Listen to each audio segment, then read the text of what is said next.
పరిశుద్ధ గ్రంథము నుండి పాత నిబంధన గ్రంథము ఆదికాండము 4వ అధ్యాయము. ఆదాము తన భార్య అయిన హవ్వను కూడినప్పుడు ఆమె గర్భవతి అయి కయీనును కని, యెహోవా దయ వలన నేనొక మనుషుని సంపాదించుకొన్నాననెను. తర్వాత ఆమె అతని తమ్ముడగు హేబెలును కనెను. హేబెలు గొర్రెల కాపరి, కయీను భూమిని సేద్యపరచువాడు. కొంతకాలమైన తర్వాత కయీను పొలము పంటలో కొంత యెహోవాకు అర్పణగా తెచ్చెను. హేబెలు కూడా తన మందలో తొలుచూలున పుట్టిన వాటిలో క్రొవ్విన వాటిని కొన్ని తెచ్చెను. యెహోవా హేబెలును అతని అర్పణను లక్ష్యపెట్టెను. కయీనును అతని అర్పణను ఆయన లక్ష్యపెట్టలేదు. కాబట్టి కయీనుకు మిక్కిలి కోపము వచ్చి అతడు తన ముఖము చిన్నబుచ్చుకొనగా, యెహోవా కయీనుతో, నీకు కోపమేలా? ముఖము చిన్నబుచ్చుకొని ఉన్నావేమి? నీవు సత్క్రియ చేసిన ఎడల తలనెత్తుకొనవా? సత్క్రియ చేయని ఎడల వాకిట పాపము పొంచియుండును. నీ ఎడల దానికి వాంఛ కలుగును, నీవు దానిని ఏలుదువనెను. కయీను తన తమ్ముడైన హేబెలుతో మాటలాడెను. వారు పొలములో ఉన్నప్పుడు కయీను తన తమ్ముడైన హేబెలు మీద పడి అతనిని చంపెను.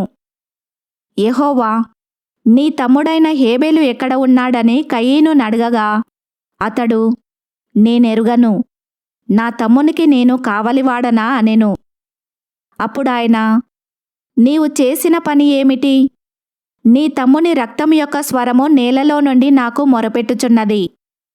కావున నీ తమ్ముని రక్తమును నీ చేతిలో నుండి పుచ్చుకొనుటకు నోరు తెరిచిన ఈ నేల మీద ఉండకుండా నీవు శపింపబడిన వాడవు.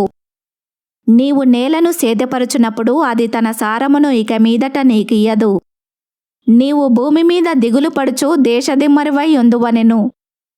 అందుకు కయీను, నా దోషశిక్ష నేను భరించలేనంత గొప్పది.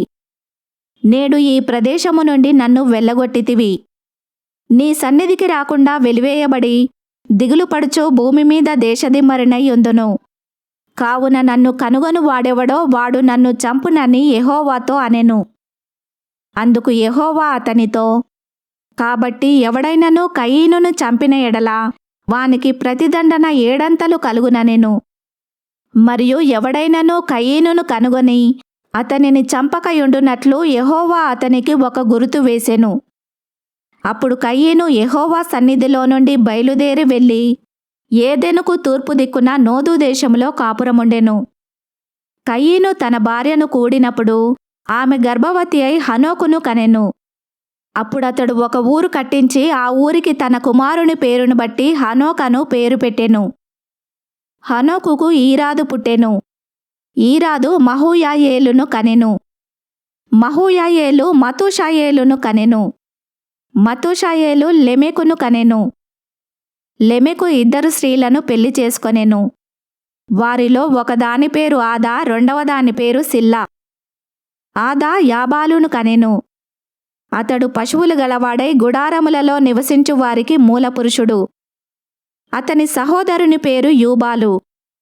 ఇతడు సితారాను సానికను వాడుక చేయు వారందరికిని మూలపురుషుడు. మరియు సిల్లా తూబల్కయీనును కనెను. అతడు పదునుగల రాగి పనిముట్లన్నింటినీ ఇనుప పనిముట్లన్నింటినీ చేయువాడు. తూబల్కయీను సహోదరి పేరు నయమా. లెమెకు తన భార్యలతో, ఓ ఆదా, ఓ సిల్లా, నా పలుకు వినుడి. లెమెకు భార్యలారా, నా మాట ఆలకించుడి. నన్ను గాయపరిచినందుకై ఒక మనిషిని చంపితిని. నన్ను దెబ్బ కొట్టినందుకై ఒక పడుచువాని చంపితిని. 7 ప్రతిదండన కయీను కోసరము వచ్చిన ఎడల లెమెకు కోసరము 77 వచ్చుననెను. ఆదాము మరల తన భార్యను కూడినప్పుడు ఆమె కుమారుని కని, కయీను చంపిన హేబెలునకు ప్రతిగా దేవుడు నాకు మరియొక సంతానమును నియమించెననుకొని అతనికి షేతు అను పేరు పెట్టెను. మరియు షేతునకు కూడా కుమారుడు పుట్టెను. అతనికి ఏనోషను పేరు పెట్టెను. అప్పుడు యెహోవా నామమున ప్రార్థన చేయుట ఆరంభమైనది. ఈ వాక్యమును విన్న మిమ్ములందరినీ దేవుడు దీవించునుగాక. ఆమెన్.